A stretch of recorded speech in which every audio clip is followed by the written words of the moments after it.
And the Allied fighters scrambling straight away underneath the Republic P-47D Thunderbolt and two North American P-51D Mustangs.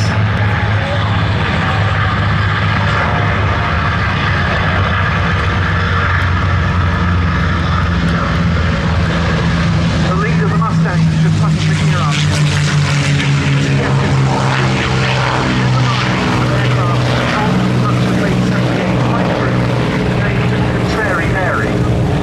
It apart by virtue of the black and white checkered cowling that was so characteristic.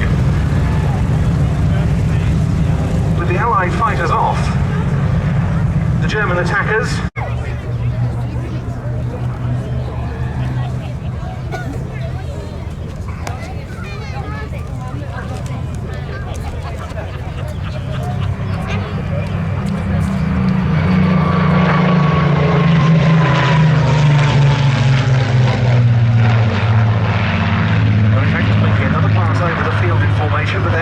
split.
Coming back in for their second strafing run. I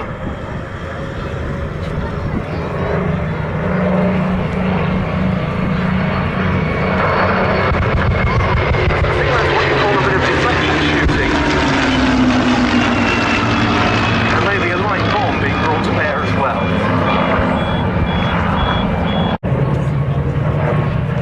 And here they come, the P-47 and the two Mustangs.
Two of the Buchons depicting Bf109s have drawn the ire of the pair of Mustangs.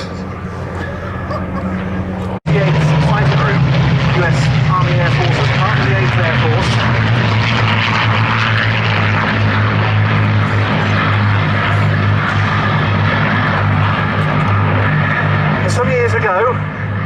IWM spoke to 4 veterans of the 78th Fighter Group, namely Clark Clemens, Pete Peterson, Frank Euler and Hayden Richards, who recalled what it was like flying Mustangs and Thunderbolts on bomber escort missions and air-to-air engagements with the Luftwaffe.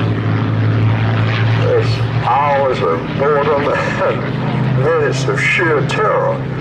And that's the way most missions are. You know, we go on missions and missions, and everybody said, well, where are the Germans? And of course, everybody wanted them to come up, so everybody wanted to shoot down an airplane. They would stay away until we had to turn for home with the P-47. Because we knew that we had a limit on the range. So they just stopped at home when the P-51 was deployed. The only difference in the world because we supplied that we could turn around and go home and stay there and bottom. And that's not usually consistent of they had the bombers. Another 78th Fighter Group pilot was Lieutenant Huey Lamb, who joined the 82nd Fighter Squadron here in August 1944.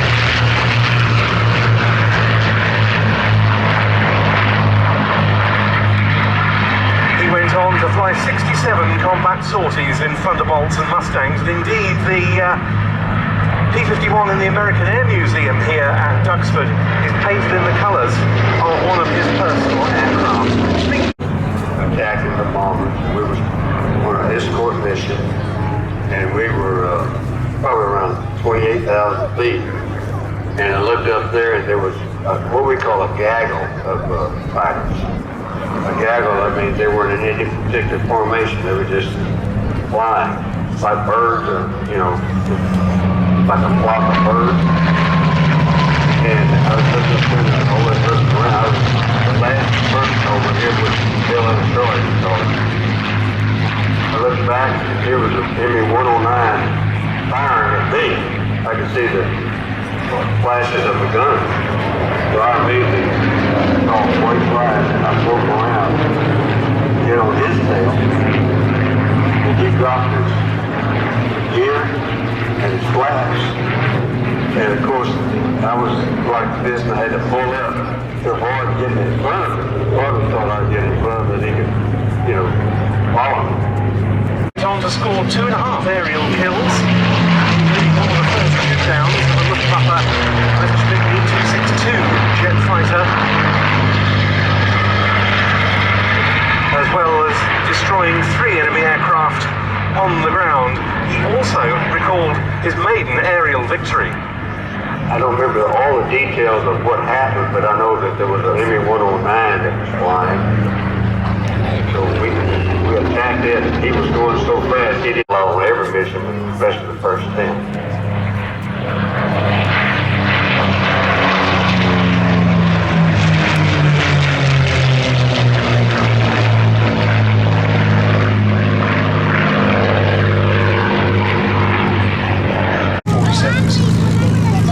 To give up their P-47s, that big aeroplane, broke the engine, lots of protection, and they're very important to transition into what we're seeing as a lighter aircraft. We're familiar with its advantages in maneuverability and speed and all the rest of that. But eventually, of course, they did transition, and what a great fighter the Mustang was. Yes, they worried about its vulnerability, particularly at low level to anti-aircraft fire, for instance, because the P-47 was such a good mount in that sphere as well, on sort of attacks they would make against enemy aerodromes and the like. And you mentioned a moment ago about the kills that the various pilots managed to achieve. They didn't change the statistics a bit during the aerial war. Markings of a 9th Air Force aircraft named Nellie B, which served with the 492nd Fighter Squadron from Ibsley in Hampshire until the 9th redeployed its assets to newly liberated Europe. And we shouldn't forget the efforts of the 9th Air Force, which before the transition to bases in the case of quite a lot of its fighter units to newly liberated Europe, had been stationed further west in the country than the 8th. in its part in the European theatre. Flying the Buchons today, we had Andy Durst and Dave Fullerton and Paul Bonham, and the Mustangs flown by Nick Smith and John Dodd, and John Gowdy at the helm of the P-47. That was our tribute to the 8th Air Force. Very nice to see the Buchons handling with some American fighters. We don't often see that, often they get teamed in a set piece to be downed by Spitfires or Hurricanes. Nice to see them down by the 78 Fighter. Yes, absolutely. Taxiing in down at the western end, as the P-47 comes past, you get a very good view of its bulk, but it was by all accounts an outstanding prior to D-Day. I mentioned the Messerschmitt B262 earlier in the context of Huey Lamb, the 78th Fighter Group pilot we heard from. It was another of the Duxford-based pilots, the Duxford Eagles as they were known, Major Joseph Myers, who scored the first Allied kill against a jet, against a Me-262 over Belgium on the 28th of August 1944.